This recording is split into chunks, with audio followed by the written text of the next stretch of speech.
সকালের এই শুভ্রতা কাকে কাকে মুগ্ধ করে আমি জানি না, বাট আমি কিন্তু ভীষণ রকমের মুগ্ধ হই। এমন একটা পরিবেশ আমার অনেক দিনের চাওয়া ছিল, কিন্তু না চাইতেও এতটা তাড়াতাড়ি পূর্ণ হয়ে যাবে এটা আমি আসলে কোনোদিন কল্পনাও করিনি। নিয়তি আমাকে এমন একটা জায়গায় নিয়ে এসেছে, যে জায়গাটা আসলে আমার অনেক বেশি প্রয়োজন। আমি যে এলাকাটাতে থাকি, এই এলাকাটা অ্যাকচুয়ালি না গ্রাম না শহর, এটাকে মফস্বল এলাকাই বলা চলে অনেকটা। আসলে রাস্তাঘাট, স্কুল, কলেজ, বাজার, মার্কেট সব কিছুতেই খুব ভালো সুবিধা আছে। বাসাটা এমন জায়গায়, বাট একদম ঘনবসতি শহর যেমনটা হয় তেমনটা না, তার থেকে একটু ব্যতিক্রম। আসসালামু আলাইকুম সবাইকে, আলহামদুলিল্লাহ আমরা ভালো আছি। আশা করি আপনারাও ভালো আছেন। যে যেখান থেকে দেখছেন, সম্পূর্ণ ভিডিওটি দেখার জন্য আমন্ত্রণ রইল। একটু সাবস্ক্রাইব করে দেওয়ার জন্য এবং একটু ফলো দেওয়ার জন্য আপনাদের কাছে আমার অনুরোধ রইল। তো সকালের এই শুভ্রতা দেখার পরে বেশ কিছু সময় অবশ্য বসেছিলাম, মোবাইল চালিয়েছি, হেল্পিং হ্যান্ড কাজ করে গেছে। এরপরে আমি চলে আসছি একটু কিচেনে, মেয়ের জন্য আর আমার জন্য চা করব। আমার হাজব্যান্ড যেহেতু সকালবেলা নাস্তা খায় না, আমার আসলে খুব একটা প্যারা নেই। মাঝে মধ্যে শুধু বলে একটু চা দিও, এছাড়া সে আসলে সকালবেলা কিছুই খায় না। আর মেয়েটা আর আমি বেশিরভাগই আসলে চা আর পাউরুটাই বেশি পছন্দ করি। অ্যাকচুয়ালি আমার আগের যে বাসায় হেল্পিং হ্যান্ড ছিল, তাকে দিয়ে আমি প্রতিদিন রুটি বানাতাম। তখন আমার রুটিটা বেশি লাগতো। আমার ছেলে আমাদের সাথে ছিল, আর ছেলেটা যেহেতু এখন বাসায় নেই, সেহেতু আসলে আমার প্রতিদিন রুটির প্রয়োজন হয় না, তাই আমি পাউরুটিটাই বেশি পছন্দ করি। আমার চেয়ে অ্যাকচুয়ালি আমার মেয়েটা বেশি পছন্দ করে, যার কারণে দেখা গেছে যে রুটি মাঝে মাঝে করি, আবার মাঝে মাঝে পাউরুটি চা খেয়ে আসলে নাস্তাটা শেষ করে দিই। তো হেল্পিং হ্যান্ড কাজ করে চলে গেছে, আমারও নাস্তার কাজ শেষ। মোটামুটি আমি একটু ঘরটা ঘুরে দেখছিলাম যে সব পরিপাটি আছে কিনা। আর এই রুমটাতে আসলে আমরা কেউ থাকি না, এটা হচ্ছে আমার 3 নম্বর বেডরুম।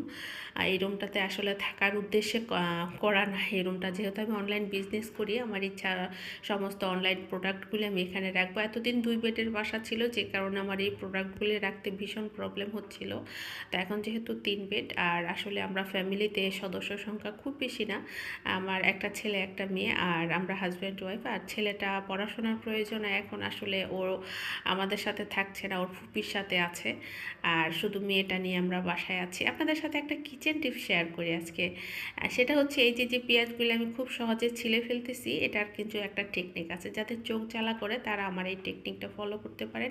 পেঁয়াজগুলো 1-1.5 ঘন্টা ভিজিয়ে রেখে এরপরে যদি আপনারা পেঁয়াজের 2 সাইড ছুরি অথবা বটি দিয়ে কেটে নেন, তাহলে কিন্তু খুব সহজে পেঁয়াজগুলি এইভাবে ছেলা যাবে। আর এগুলি এভাবে একসাথে অনেকগুলি ছিলে আমি পরিষ্কার ন্যাকড়া দিয়ে মুছে, তারপরে টিস্যু অথবা তোয়ালের মাধ্যমে পেঁচিয়ে একটা বক্সে করে ফ্রিজে রেখে দিই। যখন তখন আমার যতটুকু প্রয়োজন আমি কেটে নিই, তাতে কিন্তু আপনার চোখ জ্বালা করে না। এটা আমার জন্য খুবই ভালো লাগে। আরও একটা কিচেন টিপস শেয়ার করতেছি। এখানে আমি 2টা হাঁসের মাংস নিয়েছি, আর এই হাঁসের মাংসগুলি কিন্তু আমি প্রায় আধা ঘন্টার উপরে আমি গরম পানিতে ভিজিয়ে রেখেছি, আর সাথে কিন্তু পর্যাপ্ত পরিমাণ লবণ ছিল।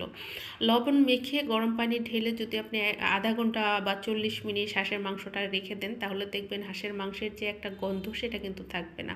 আর আমি কিন্তু লবণটা একবার ব্যবহার করিনি, 2বার ব্যবহার করেছি। তবে গরম পানিটা এমন পরিমাণ গরম হবে যে আপনার হাতে দিলে সহ্য হবে না এমন পরিমাণ, তবে একদম বলক তোলা গরম পানিও না। আমার যেহেতু বলক তোলা গরম পানি ব্যবহার করিনি, বুঝতে পারছেন মাংসের কালারটা কিন্তু একদম নষ্ট হয়ে যায়নি, মানে হাতে সহ্য হবে না এমন পরিমাণ গরম। হাতে সহ্য হবে এমন পরিমাণ গরম পানি দিলে অবশ্য হবে না, একটু গরম দিতে হবে, তবে বলক তোলা না। আর আমি এইভাবে 2-3 বার করে লবণ দিয়ে পানি দিয়ে ধুয়ে তারপরে হতেছে আমি রান্নাটা করে নিচ্ছি। আর এইভাবে হাঁস বা খাসির মাংস রান্না করলে কিন্তু একদমই গন্ধ থাকে না। যাদের খাসির মাংসে গন্ধ হয়, তারা এই টেকনিকটা ফলো করতে পারবেন। আর এতক্ষণ আমার সাথে থাকার জন্য ধন্যবাদ। ভালো থাকবেন, সুস্থ থাকবেন, আল্লাহ হাফেজ।